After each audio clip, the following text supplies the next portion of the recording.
mi queridísima Nancy, me voy a apoyar por mi ayuda de memoria, Rampaporn, ¿viste? Sí.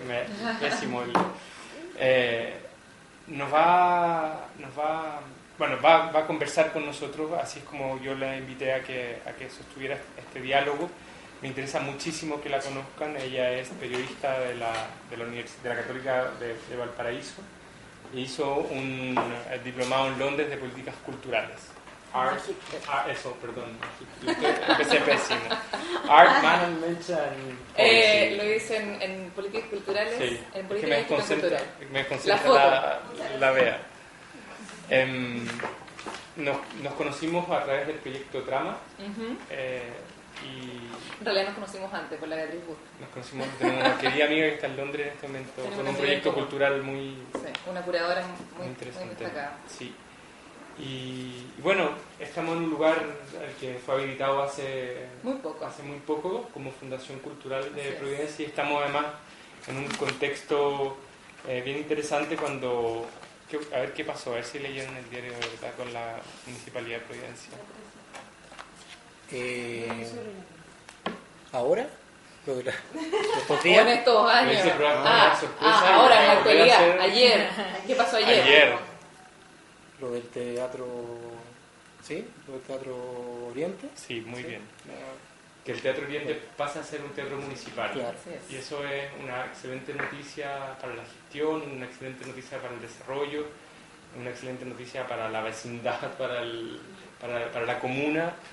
Y bueno, vamos a hablar de eso mucho más. Aparte, Nancy hace clases en la USACH, el taller de especialización en gestión cultural. Así es. Para periodistas. Para periodistas. Y bueno, muchas gracias, Nancy. Qué rico verte. Jimé fue periodista además en el GAM. Nos conocimos ahí y sabe mucho también de comunicación y gestión cultural. Y en nuestra adquisición estrella en la Fundación Cultural. Todo nuevo hoy día. Todo nuevo. Qué rico, me alegra mucho el equipo. Bueno, encantado. No, se radicó. Gracias, Jiménez. Y gracias, Nancy. Sí. Gracias, Nancy, otra vez por aceptar esta invitación. Para mí es muy importante poder compartir mis amistades y compartir las personas que son muy interesantes en el ámbito de la cultura, y tú estás ahí. Bueno. Tenemos ya. ¿Vas a grabar, Rodrigo? Sí, estoy grabando. Tienes que preguntarle a la profesora si no le importa. No le importa, claro. No. Muchas gracias. Muy bien. ¿Tienen un canal YouTube o algo así? No, es personal. Es para su registro, para Oaxaca, que salió en la revista del domingo. Sí. Ayer. Bueno, Sergio, gracias. Para mí es un placer tenerlos acá. Cuando Sergio me llamó y me contó brevemente de qué se trataba este encuentro, me pareció una experiencia fantástica poder reunirme con ustedes que están finalmente trabajando en el sector, interesados en profesionalizar su trabajo en torno al tema de gestión cultural y comunicaciones, y de ahí creo que puede ser interesante que podamos conversar. Yo llevo trabajando en el sector 10 años, como les contó Sergio. Yo soy periodista de la Católica del Paraíso, soy porteña, soy playanchina, soy porteña. ¿Católica del Paraíso? Sí. ¿Dónde? ¿Qué carrera? Arquitectura. ¿Cómo se ¿Tienes cara? ¿Tienes cara? ¿Verdad? Mira. ¿Tienes cara de Mérida? ¿Cómo? Eso es bueno, malo. No vamos a hacer juicio de ningún tipo No, durante muy esta bueno, clase. muy bueno. Yo creo que la Católica del Paraíso, de las carreras y las facultades más famosas es arquitectura. Bueno, felicitaciones. El sector. El sector, sí. Entonces yo estudié periodismo, y cuando me tocó hacer la práctica yo decidí que quería trabajar dentro del sector. Ese era un poco mi objetivo. Y postulé a hacer prácticas en distintos espacios culturales. Voy a ser muy sincera con ustedes, postulé a lugares grandes. Yo dije, quiero trabajar en cultura, pero quiero trabajar con presupuesto. Porque digamos, la realidad del sector es que hay muchos lugares en donde un periodista puede ser súper útil, pero yo además necesitaba que me pagaran. Porque yo quería tener sueldo y partir a ser grande rápidamente. Entonces postulé a instituciones que estaban más o menos consolidadas. Postulé acá, al Instituto Cultural de Providencia, cuando era el instituto. Postulé a Matucana 100 y al Consejo de la Cultura. Y finalmente me aceptaron a trabajar en el Consejo de la Cultura. Y no en el área de comunicaciones, sino que en un programa que se llamaba Pensamiento y Cultura, que se dedicaba a armar seminarios y conferencias sobre políticas culturales. y ese programa estaba dentro del gabinete del ministro Weinstein. Yo me integré al consejo en enero del 2004 y la firma de la creación del Consejo de la Cultura fue agosto del 2003. Entonces estaba en una etapa muy fundacional. O sea, tienes experiencia en las etapas fundacionales. Mucha experiencia, sí, claro. Ahora es súper distinto la experiencia de trabajar a nivel nacional a trabajar en una comuna. Pero, claro, me tocó llegar también en ese mismo periodo. Mi estrategia era, como yo había leído en el diario, que el Consejo iba a tener su sede en Valparaíso, yo dije, ahí está la mía. Deseaba ir a Valparaíso, yo me vuelvo a Valparaíso y resulta que me ofrecieron trabajo, como yo lo tenía previsto, pero me ofrecieron que irme a Santiago. Entonces, cuando el 80% de los funcionarios se estaba trasladando a Valparaíso con todos los costos humanos, ¿qué significa eso? Yo me estaba saliendo de la casa de mi mamá a los 21 años y viviendo más en Santiago. Eso fue como la contradicción. Bueno, y trabajé en el Consejo muchos años, varios años trabajé para el gobierno, digamos, bajo la administración del ministro Weinstein en su gabinete. Luego, cuando llegó Michelle Bachelet, la administración de la ministra Urrutia, yo pasé al departamento de estudio, seguí coordinando este área de extensión de los temas de estudio, difusión, seminarios, en esa línea, publicaciones. Y ahí postulé las becas Chile y me fui a hacer un máster a Londres. Y hice este máster en gestión y políticas culturales en City University. Un máster bien profesional, vinculado a desarrollar herramientas para trabajar en el sector. Un máster muy interesante porque la experiencia internacional es un programa en donde de los 80 alumnos que lo tomaban anualmente, 50 éramos estudiantes internacionales y solo yo latinoamericana. Entonces empiezas a tener la realidad de cómo se está haciendo gestión cultural en Europa del Este, en Asia, en países del mundo árabe, en todo lo que es la India y Pakistán también, que están muy fuertes desarrollando temas de gestión, de cultura. Entonces esa experiencia fue muy rica. Y luego volví a trabajar al Consejo de la Cultura. Justo viene el cambio de gobierno donde gana la presidencia de Sebastián Piñera, y en ese periodo a mí me ofrecen cambiarme de departamento y me voy a Asuntos Internacionales, que era un área completamente distinta, pero que está un poco vinculada también a mi experiencia en el magíster. Y ahí conociste a Beatriz. Y ahí que conocí a Beatriz, exactamente. Que es la amiga en común que dijimos al principio. Entonces me hice un paso por varios años en el Consejo de la Cultura y terminé en el Consejo hasta el año 2012. Y ahí me cambié y he estado trabajando, digamos, por primera vez en otros ámbitos, digamos, en el ámbito más privado. Estuve trabajando un año en la Fundación Neruda como directora de comunicaciones, retomando este rol de periodista y de comunicación que a lo mejor lo había dejado un poco de lado. Y ahora me vine acá a la Fundación Neruda desde hace 4 meses, a la Fundación Cultural de Providencia. Hace 4 meses estoy como coordinadora general, en un rol bien todo y nada, digamos, como son las coordinaciones, ¿no? Tengo que ver programación, tengo que ver producción, tengo que ver planificación, procesos, me toca trabajar directamente con la periodista y ver nuestra estrategia comunicacional y también enfrentarse a los desafíos que significa estar en una organización que recién parte. Yo no sé si, me imagino que ustedes han leído los diarios y conocieron un poco cuál es el contexto en el que estamos hoy día en cultura, y les puedo hacer un resumen ejecutivo un poco de eso. Durante la administración del alcalde Lavé existía este instituto, la Corporación Cultural de Providencia, cuyo instituto, que era esta sede, era lo más emblemático.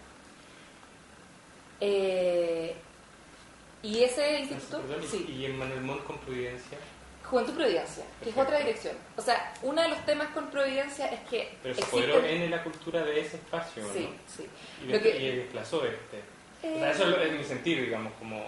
Claro, son espacios distintos. Yeah. Lo que pasa con Providencia es que hay distintas direcciones dentro de la municipalidad que hacen cultura. Yeah. Y ese es uno de los grandes desafíos que tenemos nosotros como coordinación. Vincular Está la Dirección de Juventud, Departamento de Juventud, que tiene sede ahí en Manuel Montt. Están todas el sistema de bibliotecas municipales, que probablemente es uno de los más importantes después de la red de bibliotecas de la DIVAM, con los cafés literarios, con los cafés al aire libre que están en los parques.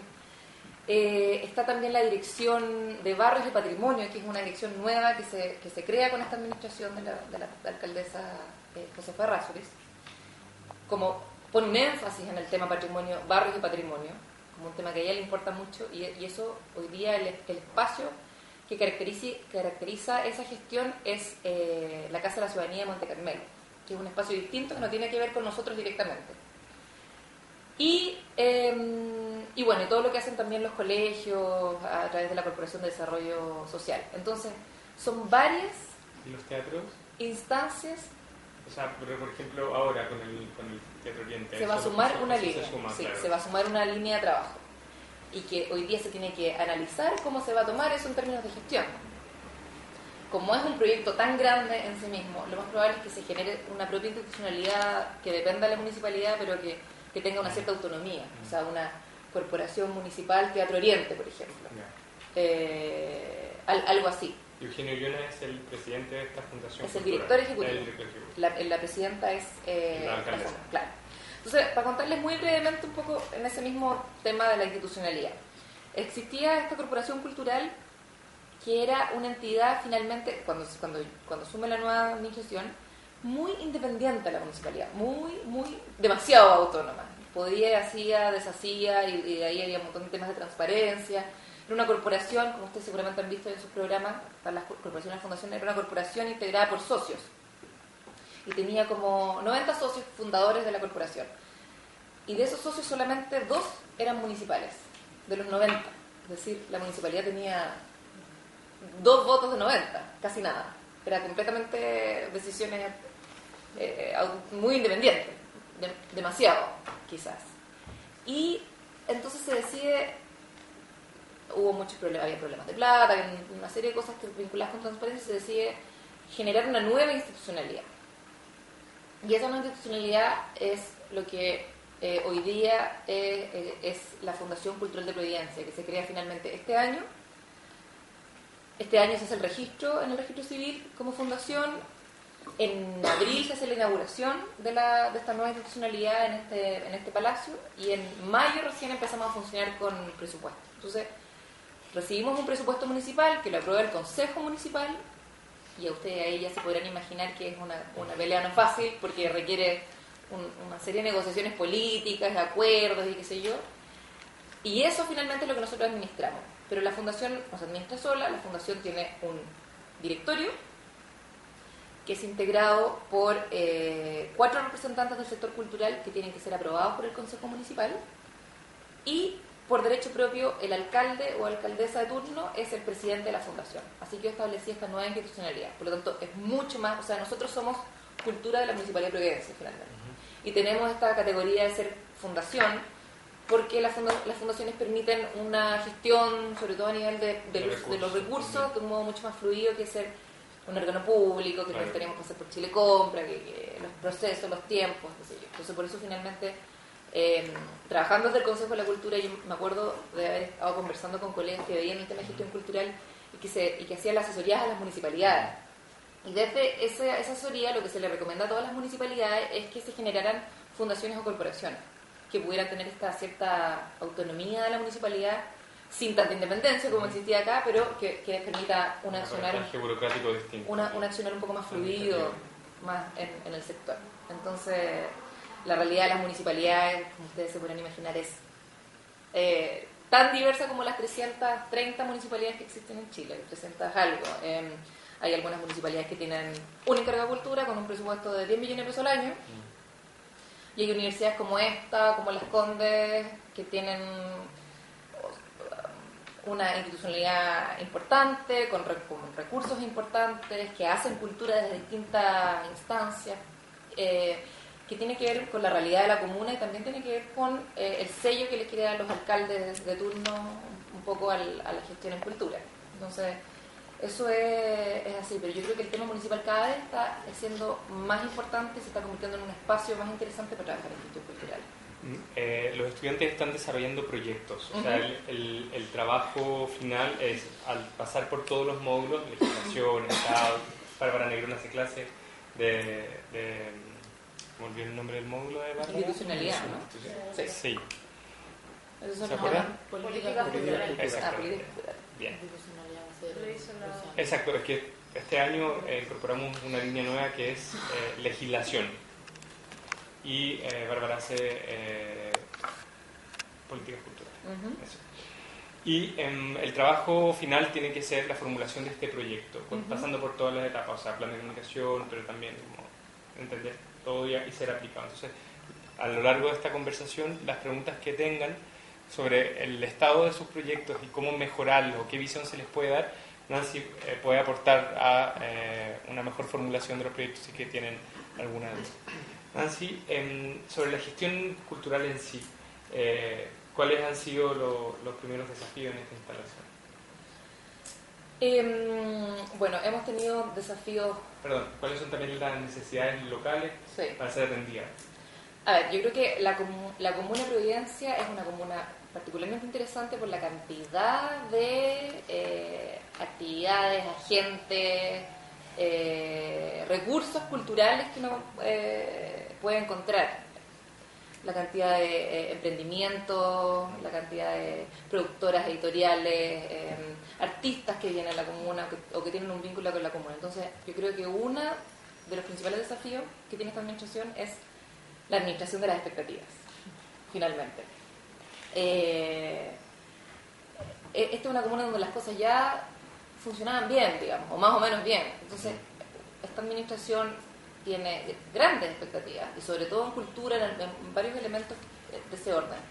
Y por lo tanto, ahí yo creo que tenemos un desafío importante que pasa por cómo hacer de nuestro trabajo en gestión cultural un proceso participativo e integrador de la comunidad. Es importante recalcar que es una alcaldesa de izquierda. Apoyada por la centroizquierda, claro. Exacto. Pero independiente. Es independiente, pero es una alcaldesa además que destronó claro. una línea importante que ocupaba un alcalde que era Raúl Lavé, que era Cristian la calle. Ando muy raro. Cristian Lavé, y que era la cara de una derecha pinochetista importante. Entonces, el triunfo también tiene que ver con esta, me imagino, expectativa de una alcaldesa de izquierda en un espacio que había sido ocupado por una persona tan fuertemente y finalmente esta comuna, a ver, algunos datos así como políticos. Cristian Lavé estuvo me parece que estuvo 3 o 4 periodos de alcalde, o sea, estuvo mucho tiempo. Él sacaba grandes votaciones populares y él estaba totalmente convencido que iba a seguir en el cargo. Y José Errázuriz es finalmente una dirigente vecinal, una dirigente de la sociedad civil, que se empezó a posicionar y que finalmente logra derrotar a este emblema de la derecha y que había hecho un gobierno comunal bastante satisfactorio para los vecinos. Entonces, ¿cuáles son los desafíos de esta administración? Tiene que ver principalmente con dar respuesta o satisfacer un poco las grandes expectativas que hay sobre esta nueva administración, que tiene un enfoque distinto, que tiene una mirada distinta. Sin embargo, es una comuna que ha ido cambiando su población o las características de la población. Es una comuna que se está rejuveneciendo, pero una comuna que tiene pocas familias al mismo tiempo. Es una comuna que tiene el 50% de los habitantes es gente de tercera edad y el resto es joven. Entonces, una gran cantidad de vecinos de la tercera edad. Una comuna relativamente pequeña en términos de los habitantes, son solamente, me parece que 150.000 habitantes o 160.000 habitantes, pero en donde confluyen, donde transitan más de 1,5 millones de personas diariamente. Entonces, somos básicamente el centro de Santiago. Después de las 6 de la tarde somos el centro de Santiago. Santiago centro queda vacío y los lugares de reunión, restaurantes, de entretención, lugares culturales están más bien en esta comuna, están en Bellavista, están acá, en el centro, Barrio Italia. Entonces, eso finalmente da el marco de unas características y los desafíos a los que nosotros nos tenemos que enfrentar. Entonces, en primer lugar, yo diría el tema de las expectativas ciudadanas y de estos agentes culturales que son protagonistas del sector y que van a tener una demanda particular del trabajo que estamos realizando nosotros. O sea, nosotros no podemos seguir haciendo las mismas cosas que se hacían antes, O tal vez podamos seguir haciendo las mismas cosas, pero no del mismo modo que se hacían antes. O sea, hoy tenemos que meter en nuestro trabajo el componente de participación ciudadana. Que yo no sé si ustedes los han podido conversar con otras personas o ustedes han trabajado en el sector. El tema de la participación ciudadana es, en términos teóricos y en términos éticos, un elemento esencial, pero en términos prácticos es muy difícil de enfrentar. Porque cuando abres la decisión, tú tienes un programador excelente, un curador fantástico, y esa decisión la abres a participación y defines en realidad qué es lo que los vecinos necesitan, todo se complejiza. Primero puede ser un proceso mucho más lento, un proceso más costoso, tiene una serie de dificultades, pero al final del día, como sabemos los que estamos trabajando en el sector, es una decisión que tiene más legitimidad, que se sustenta por sí misma y que finalmente está cumpliendo de mejor modo los objetivos a los que estamos apuntando, que es mejorar la calidad de vida de las personas desde la cultura. Entonces es un desafío enorme y probablemente los que usted trabajen en el sector o se enfrenten a esto en el futuro van a darse cuenta que si uno fuera un funcionario que solo se preocupa de uno mismo y de tu comodidad, o sea, saquemos la participación y que ojalá la gente se meta lo menos posible. Pero finalmente, a la hora de entender por qué estamos trabajando aquí, la participación es un tema esencial. Y respecto, por ejemplo, a eso que estás diciendo, ¿qué estrategias han ido trabajando ustedes para instalar estos procesos participativos? Mira, esto viene un poco desde la época de la campaña. Durante la campaña y el primer año de gobierno de esta municipalidad se generaron distintas reuniones vecinales, cabildos se les llamó. No sé si alguno de ustedes es de Providencia y tuvo la posibilidad de participar. En esos cabildos se definieron por sectores. Y los resultados de esos cabildos son una materia esencial con la que estamos trabajando todos. Lo que resultó para nosotros un tema importante que se concluyó es que hay de las... Aquí les voy a mentir porque no me sé el número exacto, pero son como 12 unidades vecinales en la comuna. Y de esas 12 unidades vecinales hay 4 que definieron sus vecinos que el tema cultura para ellos es importante. A otros vecinos definieron que los temas más prioritarios en su territorio era educación o era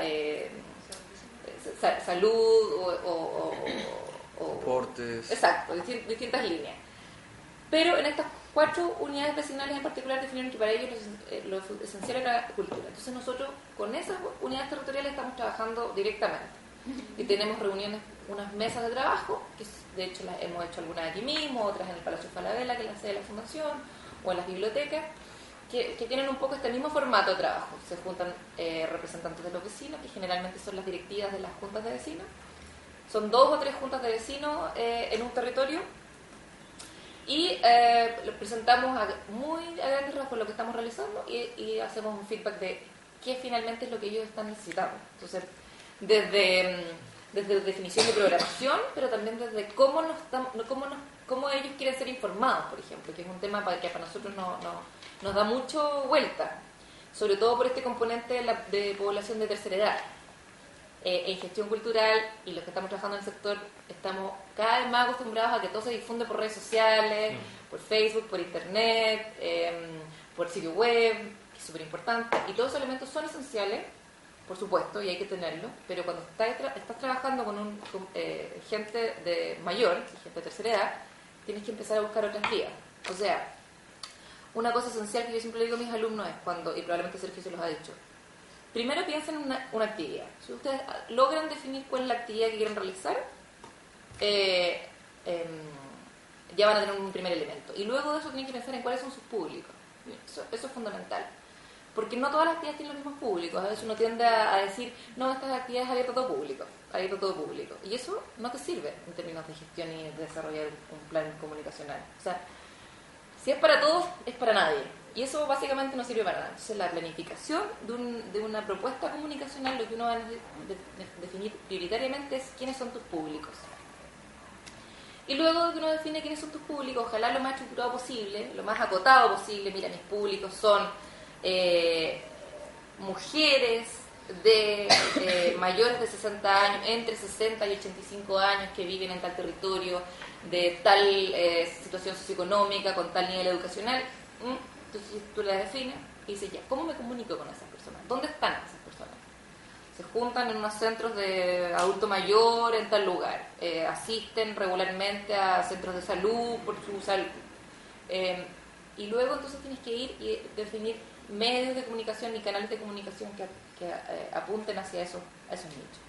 Y entonces eso ha sido también un tema que nosotros no estamos pensándolo permanentemente y que lo conversamos con los vecinos en estas reuniones vecinales. Y la pregunta ha sido súper directa: ¿cómo ustedes quieren ser informados? Y entonces los vecinos, por ejemplo, señoras mayores, que igual es fantástico, los vecinos de la comuna, yo siento que son un lujo. O sea, primero hay uno ve que es gente súper ilustrada, con alto nivel de educación, es una conversación súper interesante la que se tiene, comparado con lo que puede ser una comuna de menores ingresos, con menos nivel educacional, donde la conversación puede ser mucho más difícil. Acá son todos gente, o sea, en realidad la participación es llegar y abrazarse, básicamente, y al mismo tiempo satisfacer sus demandas, que son todas muy legítimas. Entonces una señora me decía: mira, yo llevo 20 años asistiendo a los centros del adulto mayor. Y yo decía: la señora ya, o sea, hace 20 años de adulto mayor. Entonces podemos calcular qué edad tiene. Y ella era dirigente de las adultos mayores, una señora de 82 años, estupenda. Entonces ella tenía una opinión súper clara. Por ejemplo, una de las cosas que nos planteaba que los adultos mayores hoy día no son los mismos adultos mayores de hace 20 años, por supuesto, que están cada vez más tecnologizados, y ellos quieren actividades que los integren con otros segmentos etarios. No quieren solo actividades para el adulto mayor. Ellos quieren actividades con jóvenes, actividades con niños, y entonces eso, desde nosotros, como trabajando desde la programación, nos pareció fantástico. Una cosa que te dicen los vecinos, ¿no? Y que los adultos mayores tienen toda la razón. Y uno dice: no, vamos a separar a los adultos mayores porque esta actividad los puede perturbar. Y entonces el desafío de buscar actividades familiares, pero que integren abuelos con nietos, por ejemplo. Una actividad pensada para abuelos con nietos. Y eso ha sido una cosa que nos pareció interesante. Entonces, esta misma vecina decía: ¿cómo ustedes quieren ser informados de nuestra actividad? Mira, para nosotros, decía, es fundamental la revista o el papel que llega a los vecinos. Una cosa que a mí también me sorprende, porque decía: si llenan de basura las casas, ¿quién ve esto efectivamente? Y ahí, conversando con vecinos y haciendo un levantamiento muy amateur, digamos, de audiencia, nos hemos dado cuenta que el tema de los volantes y del puerta a puerta es importante. Y son recursos que tenemos que considerar si estamos trabajando a nivel municipal territorial. Cuando yo recién llegué acá, yo llegué hace 4 meses, y esto... O sea, yo llegué básicamente cuando se integró el presupuesto. A mí me decían: no, sí, te vamos a contratar. Bueno, se aprueba el presupuesto y a mí me integra. Y entonces en comunicación no había nada. Jimena se integró hace 2 semanas. Y yo, como era periodista, me empecé a hacer un poco cargo de esto. Y uno de los principales temas que yo dije: bueno, tenemos que conocer quiénes son nuestras audiencias, quiénes están viviendo acá. Tenemos un lugar privilegiado que está probablemente en el corazón de Santiago. O sea, si un corazón es Plaza de Armas, el otro corazón es este. Bueno, el hígado podríamos ser. O el riñón. Para que no sea tan carreteado. Para que no sea tan carreteado. Entonces, tenemos un espacio que por sí solo va a atraer público. Entonces, mi primera propuesta fue hacer una mini encuesta, un mini volante, fichita, para conocer quiénes asisten. Entonces, para todas las actividades que nosotros realizamos, entregamos este pequeño volante que básicamente dice nombre, actividad, correo electrónico, si se quiere seguir participando o recibiendo nuestra cartelera, y un tema súper importante que tiene que ver con segmento etario al que pertenecen y cómo supo de la actividad. Entonces ahí nos fuimos dando cuenta que un punto importante es internet, pero otro punto importante es el boca a boca. Bueno, todas las opciones que ustedes deben conocer: el boca a boca, los carteles que nosotros ponemos afuera, los volantes que entregamos en las bibliotecas. Entregamos volantes y afiches en todos los espacios públicos, en todos los espacios que atienden público de la municipalidad: centros de salud, bibliotecas, colegios. También estamos entregando en embajadas, en los centros culturales de la comuna. O sea, estamos tratando de ampliar toda la red dentro de la comuna y un poco también fuera, porque finalmente Providencia tiene este elemento de que es un lugar de tránsito para distintas personas de la ciudad de Santiago, una vocación más allá de la propia comuna. Hagamos el cruce con las políticas públicas, que el área, una de las áreas que tú te especializaste afuera, sí. Porque hablamos justamente de la necesidad cuando se llegaban a zonas en las cuales no había una alfabetización en las redes sociales, puede ser una buena oportunidad para desarrollar los proyectos. Y hoy estamos en el ojo del huracán, o si lo queremos, en el mejor momento para lo que puedan ser los cimientos de un auge cultural con una quizás nueva institucionalidad. Esperemos. Hay escepticismo también en general con cómo se está desarrollando esto. Partamos desde la base. ¿Qué son las políticas públicas? ¿Qué son las políticas culturales? ¿Cómo tú desde tu trinchera puedes incidir en formar parte de un grupo que incida en las políticas culturales de un lugar? Lo digo pensando en que cada uno cada proyecto es un espacio súper interesante, y que nos pasa que los que no son de Santiago quieren regresar a sus regiones para aplicar proyectos de desarrollo cultural, comunitarios algunos y eso. Mira, el trabajo en términos de políticas culturales,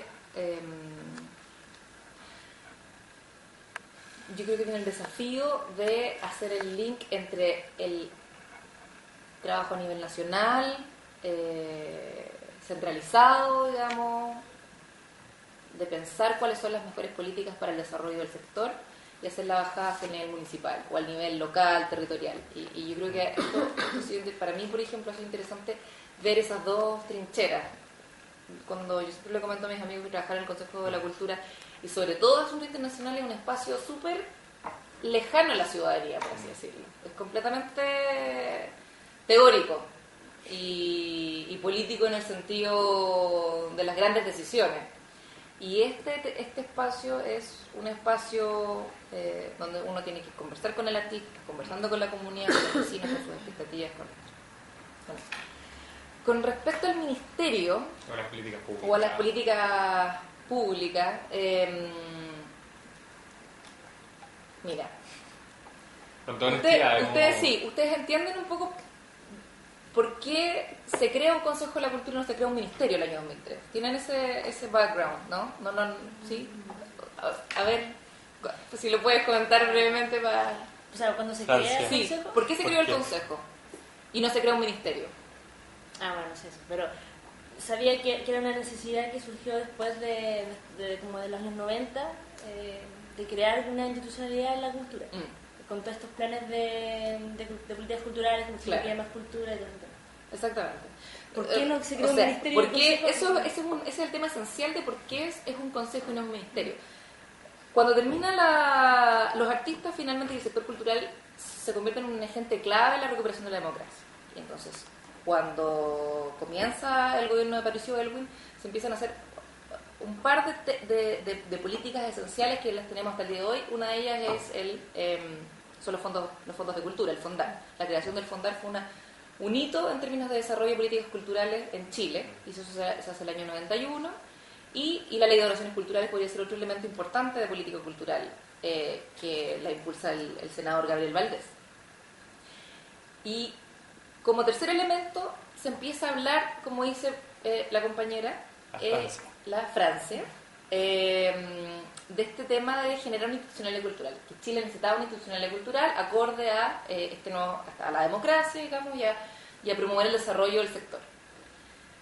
Y entonces en el Congreso, en los años 90, imagínense, se hacen varias, a nivel gubernamental, a nivel de la presidencia, se hacen varias comisiones, se hace la comisión Ibelich, la comisión Garretón, donde se juntan especialistas y se empieza a definir qué tipo de institucionalidad se requieren en Chile.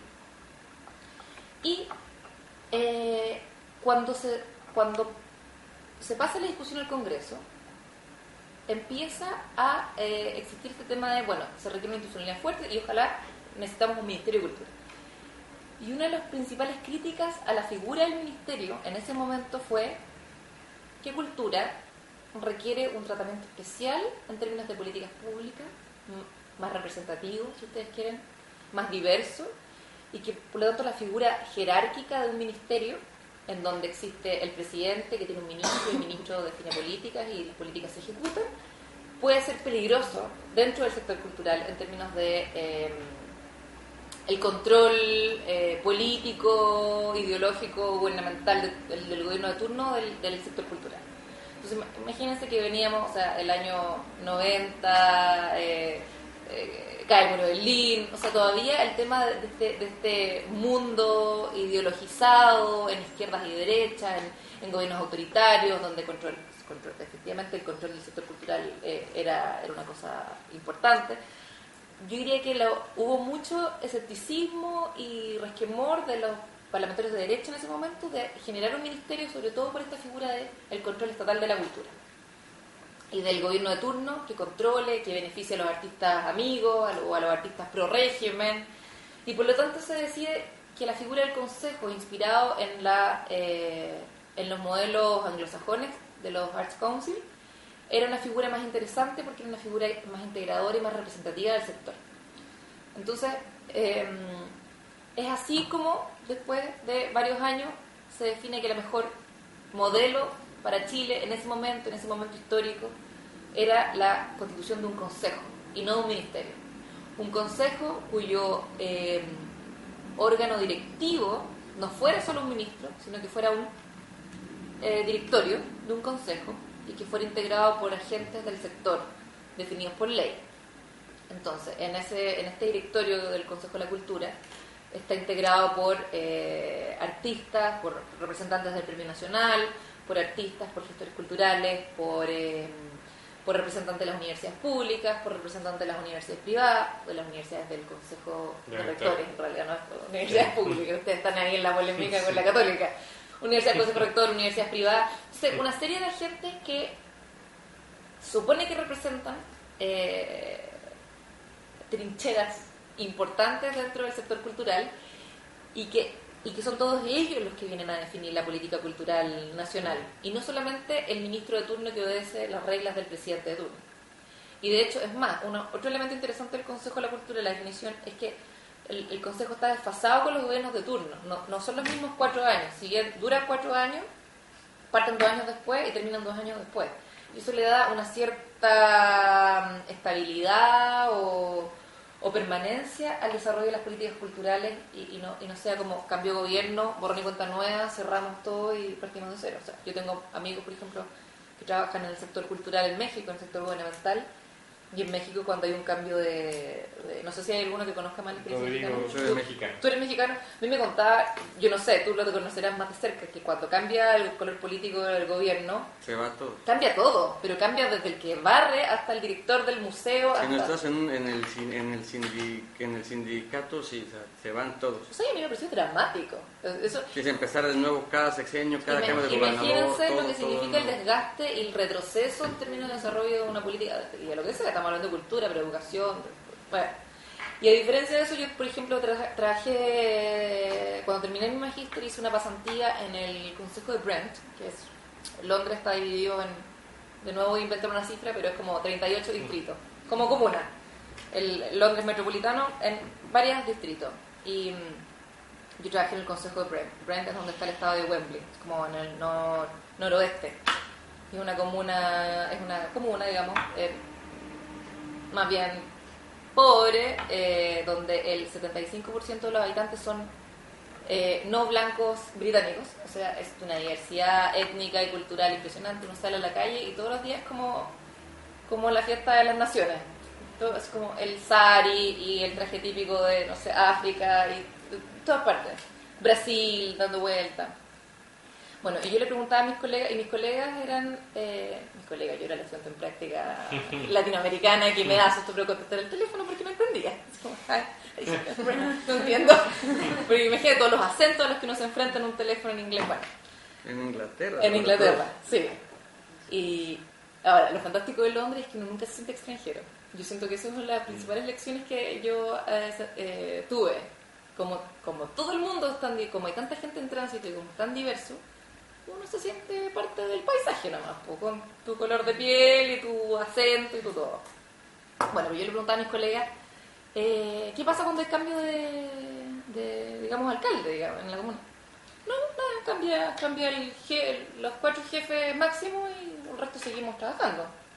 Y claro, hay ciertas orientaciones, pero en términos de equipo humano, o sea, no se movía un pelo, y eso pasa a nivel local y pasa también a nivel gubernamental. porque finalmente son democracias o aparatos burocráticos que están instalados y que tienen un cierto funcionamiento. Entonces, esto de que cambie todo de cero y que a nosotros también nos pasa con los cambios de gobierno de un color a otro, es un elemento que tenemos que superar y que se tiene que generar esta política de funcionario público, un funcionario profesional que está trabajando para el sector, que finalmente no trabaja para el gobierno de turno, que no trabaja para la administración de turno en una municipalidad, sino que está trabajando para el desarrollo del sector. Bueno, entonces este fue el momento que se vive en Chile en el año 2003, cuando se crea un consejo y un ministerio. Ese es el argumento central detrás de todo.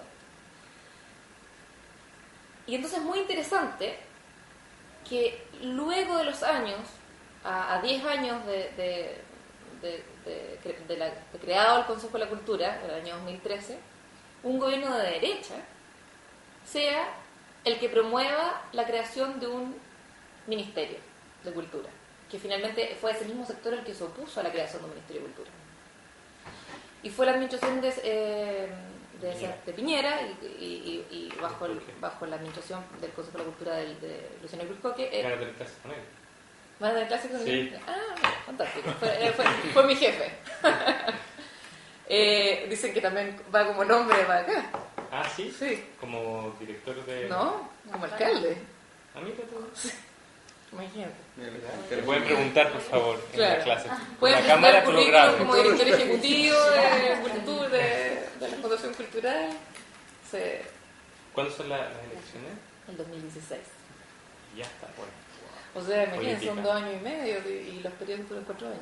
Y la derecha tiene muchas expectativas de volver a Providencia porque finalmente la comuna sigue siendo una comuna de derecha. Votó muy poca gente, es una comuna en donde Evelyn Matei ganó por 10% a Michelle Bachelet en las elecciones pasadas. Entonces, podría, digamos, si es que va a depender de nosotros, tenemos que hacer una buena gestión. Claro.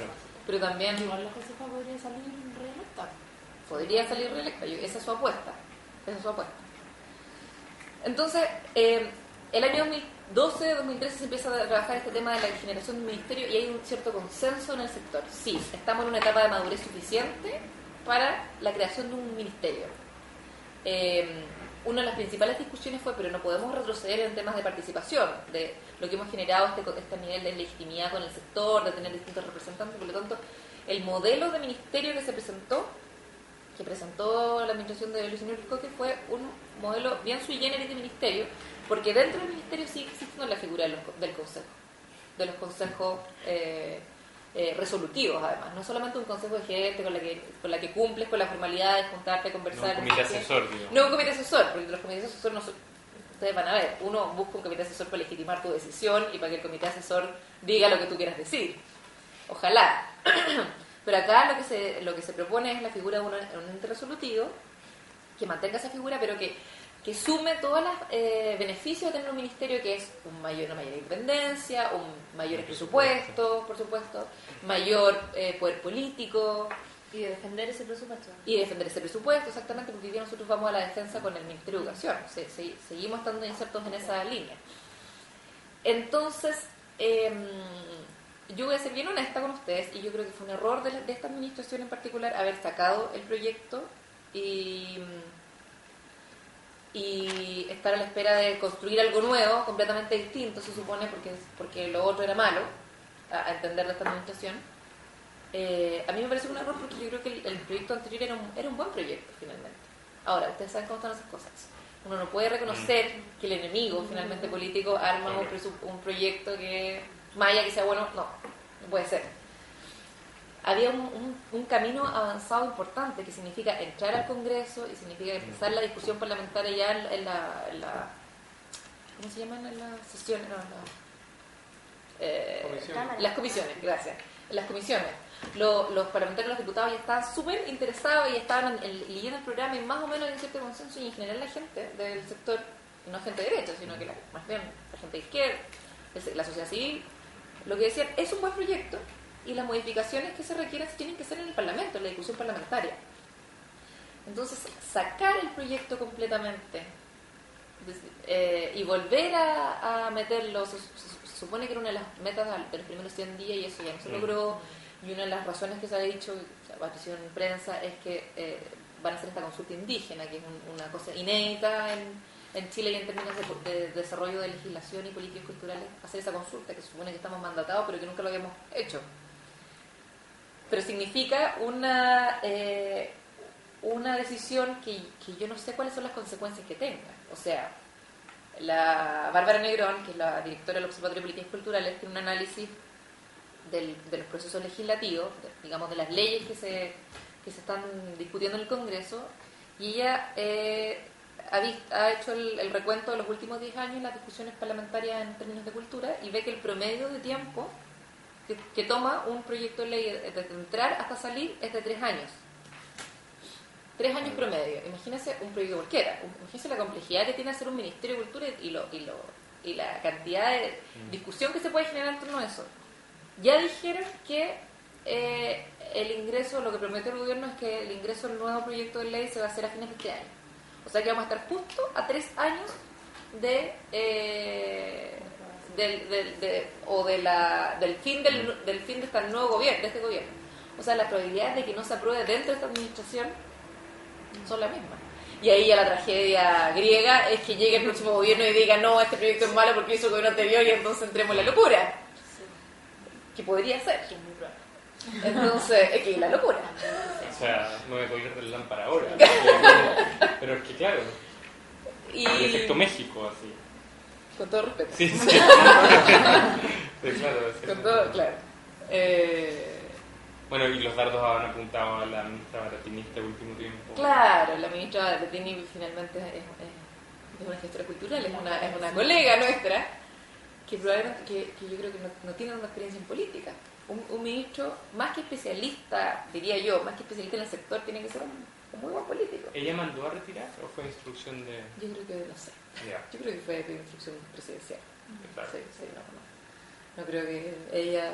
Claro, llegando se sentara y dijera, saque. No, saque esta cuestión. No. Sí, yo creo que esas son instrucciones presidenciales.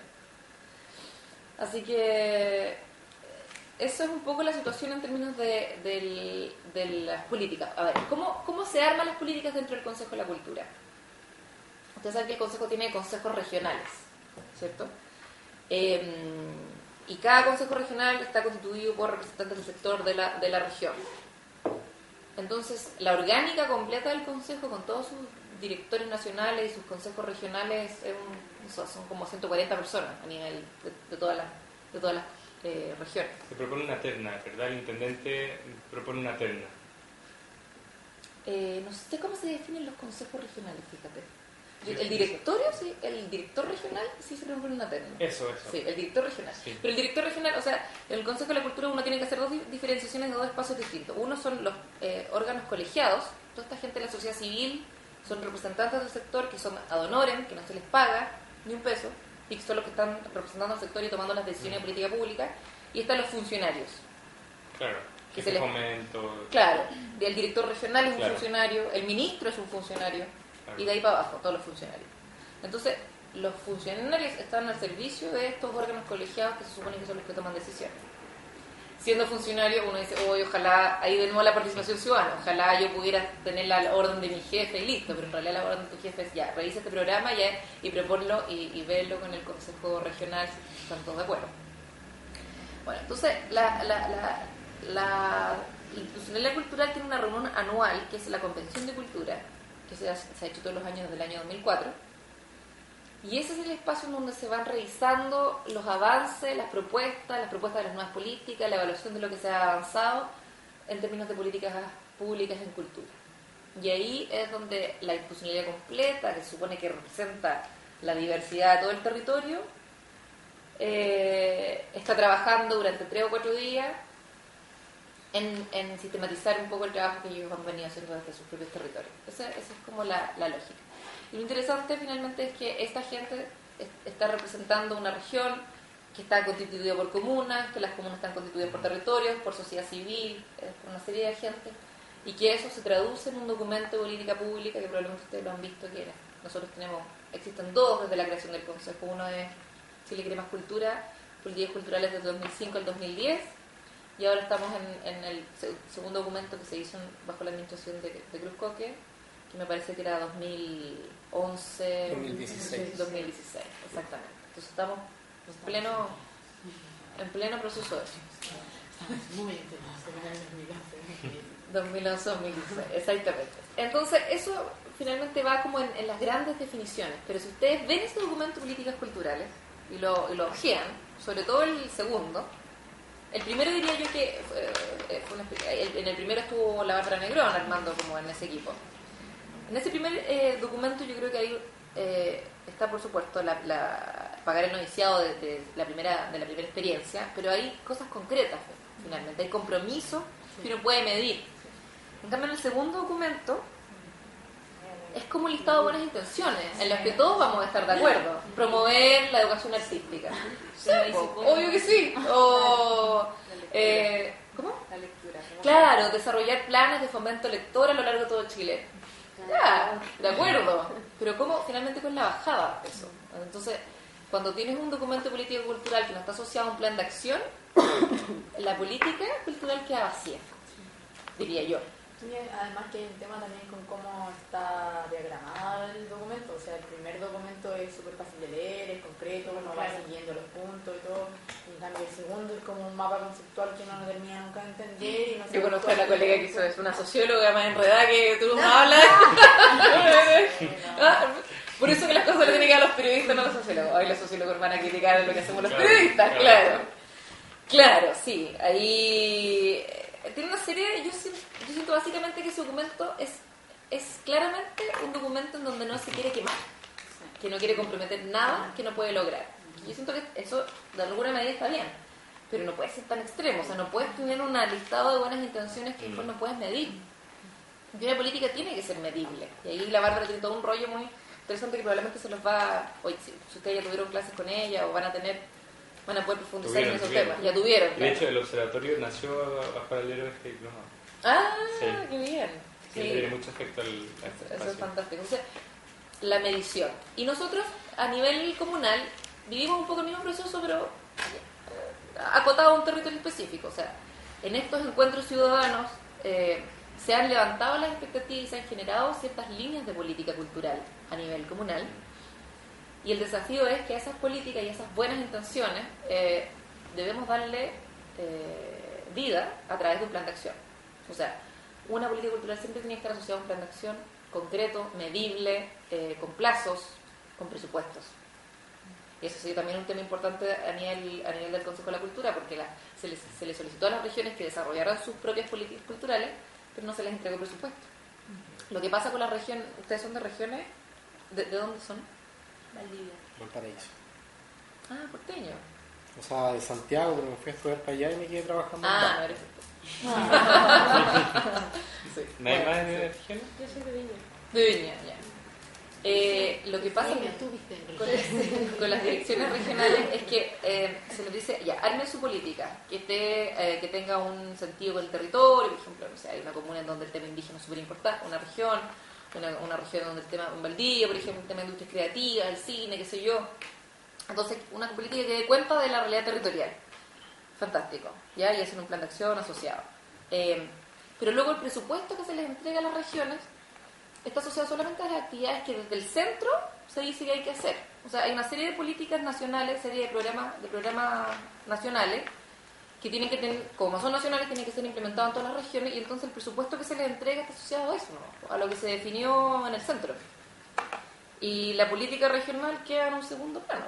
Y en ese sentido, en Valdivia hace poco se creó el gremio de los audiovisualistas. En ese sentido, ¿cuál es el trabajo de los consejos regionales con los gremios? ¿Hay algún tipo Debiera haber de vinculación más que la creación y la celebración de eso, no? No, claro, la celebración del día del cine. Sí, no, de todas maneras. O sea, yo creo que el director regional ahí tiene un rol importante. O sea, una posibilidad es que ese gremio tuviera representatividad en el consejo. Eso podría ser ya una cosa súper buena. Y después, en una escala menor, pero bien importante, es el vínculo que tiene que tener el director regional como representante del gobierno con el sector de la sociedad civil.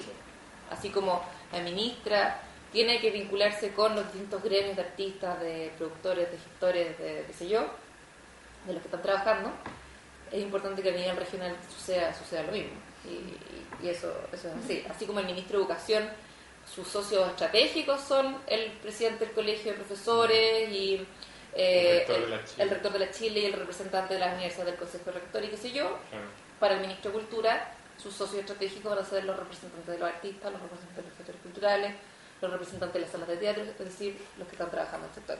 Y eso es una cosa que... La carta. Los de la UNA. Mucho cagüín. Mucho cagüín, Sergio. Estoy comprometiendo. Pues yo estoy en cámara. Sí, es cierto. Tienes que después editar. Claro, va a ser como... Claro. Sí. Bueno, igual tú decías que llevabas acá 4 meses nomás, pero ahí manejabas información sobre, más allá de la participación ciudadana y que ellos digan lo que quieren y que se hagan esos eventos, ¿cómo es la asistencia a esos eventos? Bueno, el tema de la audiencia es un gran tema. O sea, para los que trabajamos en el sector, si ustedes han hecho actividades, qué sé yo, cuando uno pone el corazón en hacer algo, en programarlo, en que salga todo bien, en que el cable esté funcionando, en que el invitado llegue a la hora que llega y luego No llegan llega 5 gente. personas, es una sensación espantosa.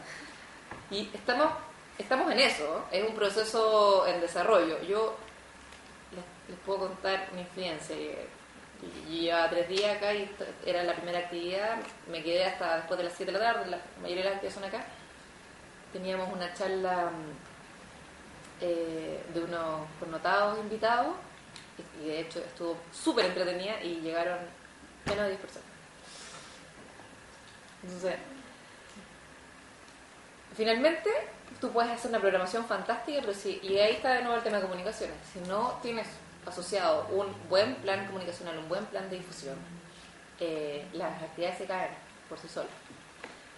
Ahora, efectivamente, sobre todo para un espacio como este, es distinto cuando uno hace un evento masivo, un estilo festival de jazz, en donde, o un festival por primera vez y tiene una vocación masiva y inviertes el 30% de tu presupuesto en difusión y seguro que va a llegar la gente. En un espacio como este, lo que nosotros tenemos que hacer y nuestro desafío es construir audiencia, es construir un público, es vincularnos con la comunidad y que ellos permanentemente vengan, estén asistiendo, estén interesados en lo que está sucediendo. Entonces, efectivamente, en ese momento que yo llegué, que lleva la fundación un mes funcionando y 5 días con presupuesto, claro, era una cosa esperable que pudiera suceder. Fue dramático para todos los que estábamos aquí, nos queríamos morir, después llega el jefe, imagínate, llegan 5 personas, ¿no? Una cosa espantosa. Pero ya eso lo hemos ido subsanando. Un elemento importante ha sido estas hojitas que nos permitió un poco hacer una cosa muy amateur, como les decía, de la definición de nuestros públicos. ¿Quiénes son nuestros públicos? ¿De qué edad? ¿Cómo se informan? ¿Cómo llegamos a ellos? Y entonces ahí permanentemente los estamos invitando. Estamos desarrollando además redes sociales. La Jimena está a cargo de nuestra red social. Ya tenemos 1.200 seguidores en Facebook. Vamos a tener Twitter pronto. Estamos desarrollando un sitio web. Si ustedes van a cultura... Métanse al Facebook, pongan me gusta porque a los Sí, 2000 por favor. se abre el Twitter. Sí, a los 2000 saben los expertos en Twitter y yo no soy experto, ni siquiera tengo cuenta personal de Twitter.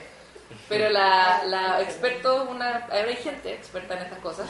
Sí, los community Los managers. community managers nos recomendaron que no abriéramos un Twitter.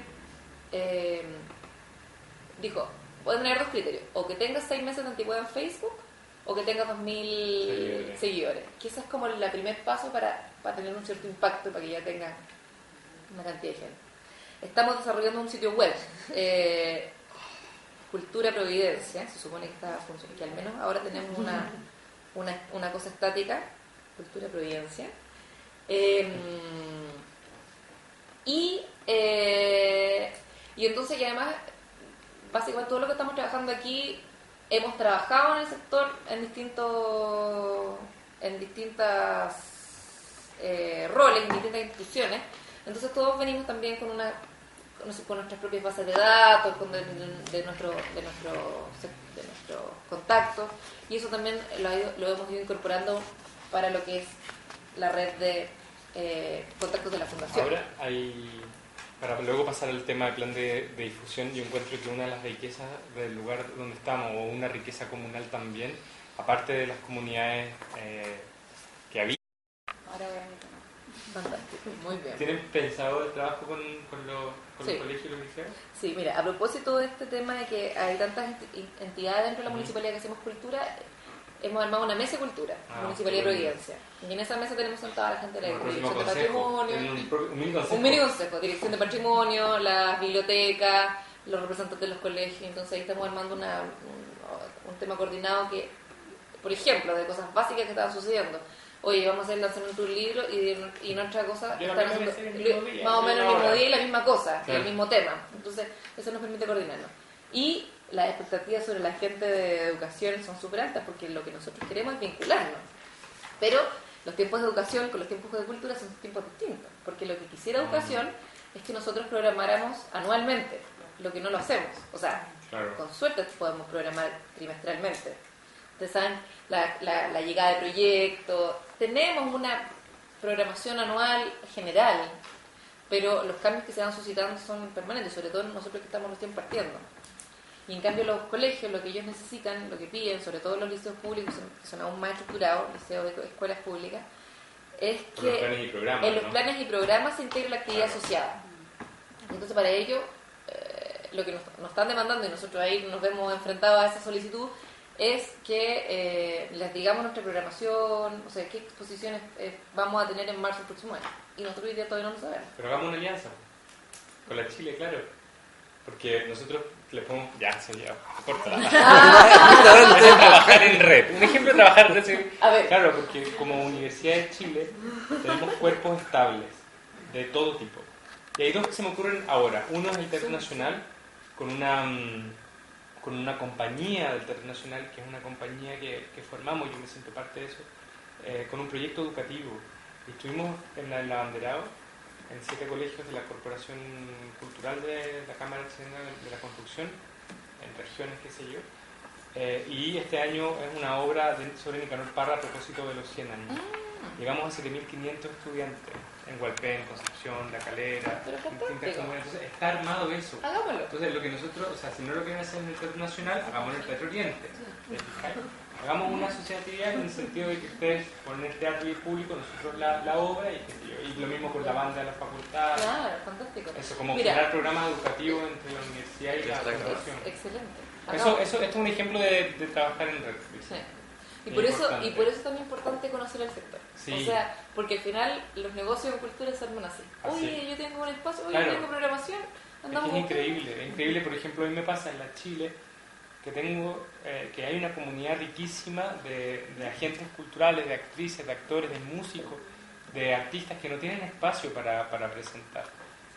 Yo les dije que nuestros académicos tienen que hacer extensión y el modelo que nosotros estamos aplicando, que yo aplicaba cuando estaba en la Facultad de Artes hasta hace 2 meses atrás, era que yo contactaba a los consejos de cultura y lo que yo ponía era la hora hombre, pero la hora hombre para nosotros cuantificable de tal no se la cobrábamos, pero eso nos permitía que los que nos invitaban ponían pasaje, comida y alojamiento y nada más. Y con eso el académico iba feliz una semana a hacer un taller de danza a Claro. Puerto Montt. No, maravilloso. Y el dramaturgo, el Mauricio Barría, iba a Punta Arenas con el consejo y escribía una obra mientras estaba allá. O sea, entonces, como esos son modelos asociativos bien Exacto, interesantes. exactamente. Sobre todo las universidades tienen cuerpos estables y Claro. finalmente tienen el recurso humano. Exacto. Y es artistas o son académicos a los que se les paga un sueldo y la universidad lo que necesita es hacer extensión. Claro. La Universidad de Chile es un caso emblemático, pero es interesante, por ejemplo, lo que está pasando con las universidades privadas.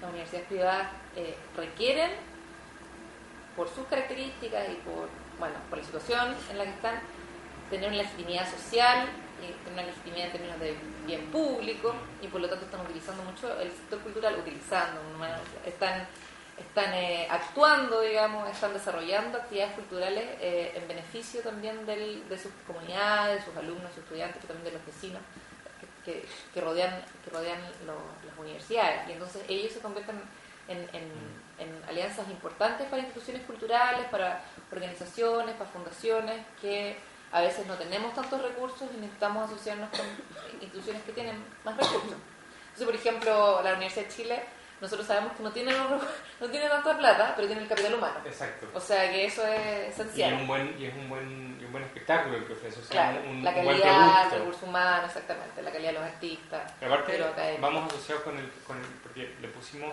el nombre o el apellido, que es el proyecto educativo.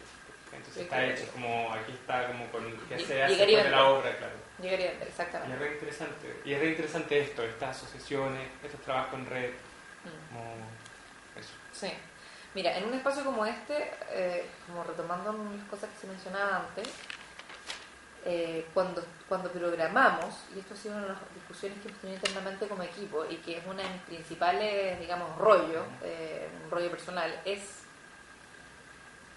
cómo hacer finalmente, cómo llegar a nuevos públicos. Porque finalmente con una política comunicacional, digamos, de difusión, de prensa, de Facebook, no sé qué, vamos a llegar a la gente que está interesada. O sea, ese público, eso debería ser la base de las audiencias de un espacio cultural. La gente que tiene un interés y que gusta del sector y que está interesada en participar, conozcan las actividades y tengan la información en tiempo pertinente y por vías adecuadas. Pero ¿cómo hacemos? Y eso probablemente en porcentaje de la población va a ser un 5%.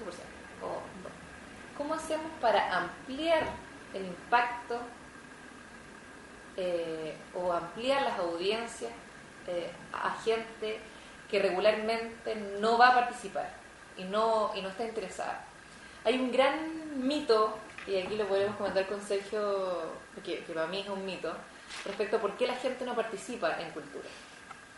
En las encuestas de consumo cultural ha aparecido permanentemente. Entonces, cuando uno lo conversa coloquialmente, usted lo van a conversar con sus amigos, van a decir, no, lo que pasa es que la cultura en este país hay que tener plata para consumir cultura, ¿no? El tema, entonces la barrera económica, una mirada superficial, pareciera que es la principal razón para que la gente no participe o consuma, digamos, la palabra consumir a mucha gente le choca, pero podemos decir consumir, participar, asistir a actividades culturales. Barrera económica.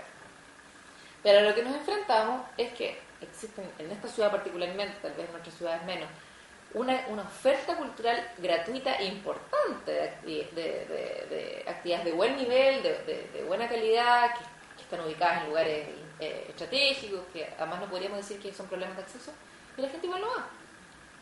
La gente no asiste. O sea, una exposición de artes visuales, si uno tiene, no sé, una visita de 50 personas al día es un éxito. Y resulta que por aquí afuera están pasando 1 millón de personas diarias. Entonces, ¿cómo hacer ese gancho? Ya pusimos los carteles afuera y los metemos a la fuerza. Entonces, para mí ahí la clave tiene que ver con los procesos de mediación. Los procesos, ese agente intermediador entre el ciudadano a pie, el vecino a pie, digamos, la persona normal que trabaja, tiene una pega, que estudia en la universidad, una carrera no artística, ni siquiera vinculada a las ciencias sociales, que trabaja 8 o 9 horas, que está cansado, que se quiere ir luego a la casa, pero que sí está interesado en hacer cosas de esparcimiento, que lo desconecten un rato, pero que si va a una exposición de arte contemporáneo, probablemente su primera reacción va a ser de choque. Una sala blanca con una tira colgando, esta cuestión no puede ser arte.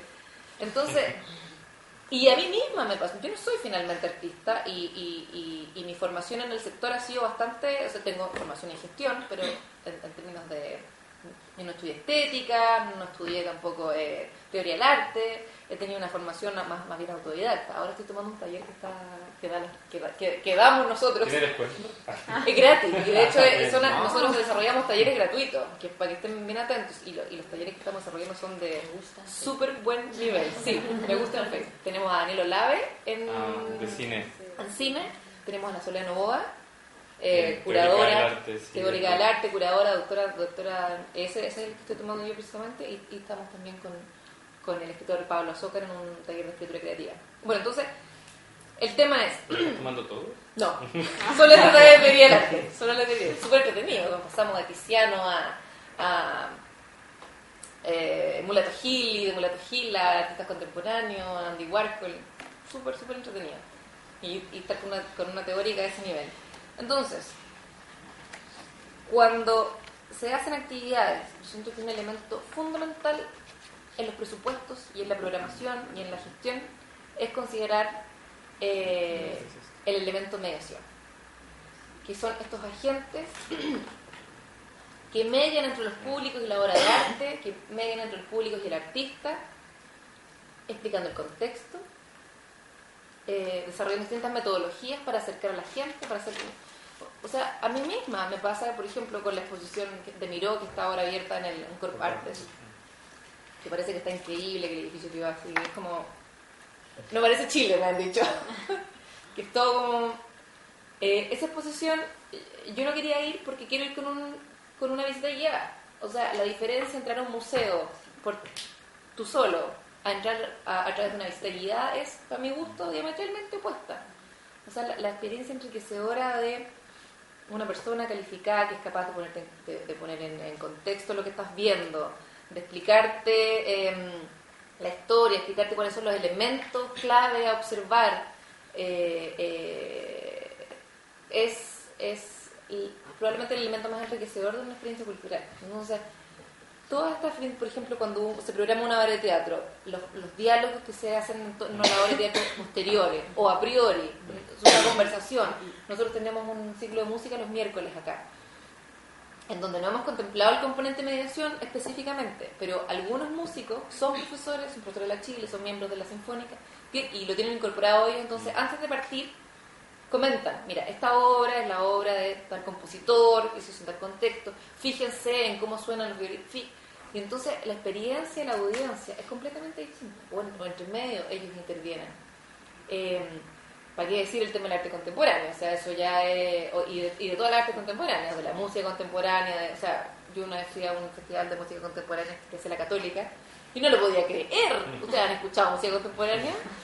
Es una locura, es una sonido, y entonces necesitas, digamos, ese elemento, ese personaje, esa metodología que te permita acceder a contenidos que son más herméticos y que son de difícil digestión, por así decirlo. Entonces, eso para mí es clave, y me encanta que los nuevos espacios estén contemplando el tema de la accesibilidad. Yo estoy haciendo una pasantía en el MAC y estoy haciendo mediador. La gente está vuelta loca, sí. Porque es una exposición de Joseph Beuys, que es Ah, contemporáneo. sí, Entonces, claro. la gente Mi última va y- clase fue de Joseph Beuys. ¿En serio? Clase, sí. Vimos un documental de 1 hora entera de su obra. Sí, entonces la gente va y es como, ¿qué es eso? Claro. O sea, ve unos cables, Joseph Beuys es la locura, es un artista que se empieza a cuestionar, esto no puede ser arte, no puede ser porque pareciera que el arte estuviera asociado a un cierto talento manual, a como la perfección, esa es como la concepción tradicional del arte, ¿no? Y de repente te encuentras con que arte puede ser ahora ya cualquier cosa, cualquier objeto, pero es finalmente los sentidos en torno a eso, el discurso, la identidad vinculada a esta propuesta artística, y eso necesitas que alguien te lo vaya contando. Y la gente queda así, porque de verdad llegan y es como no entiendo nada, y hay muchos que no quieren preguntar porque no les interesa. No, y te vaya, al tiro. Claro, pero hay otros que sí, que están ahí. O de repente no preguntan, pero están así. Claro. Entonces yo como, si quieren una pregunta, Eso y es ahí como, fantástico. ya, por favor, y me hablan, y me preguntan, y al final después están como agradecidos porque ahora entendieron realmente qué significaba. Exactamente. Es como O- otra experiencia. O que te totalmente abra posibilidades de preguntas. A lo mejor no es necesario entenderlo, pero Claro, a ver, eso ¿qué- quería Claro, ¿cuáles son las sí, preguntas tampoco es como que hay que explicarle surgen, qué es lo que es o que qué surgen en significa, torno a esto? pero tensionar a la gente Exacto, esa tensión que te da el diálogo, finalmente la conversación, la palabra, eso yo creo que es un rescate, que yo lo rescato en términos de lo que significa la construcción de público más allá de la estrategia de difusión. ¿No? Porque vamos a decir que una primera etapa en términos de comunicaciones sería la estrategia de difusión. ¿Cómo hacer que todos se enteren, gastemos plata, hagamos afiches, publiquemos en el diario, paguemos los millones del Mercurio, eso fue una actividad grande? Pero luego, aún más enriquecedor es esto que tiene que ver con la construcción de un público más permanente y gente que queda vinculada con el sector. Y por supuesto que ahí comparto plenamente contigo con el desafío que es trabajar con niños en primera infancia.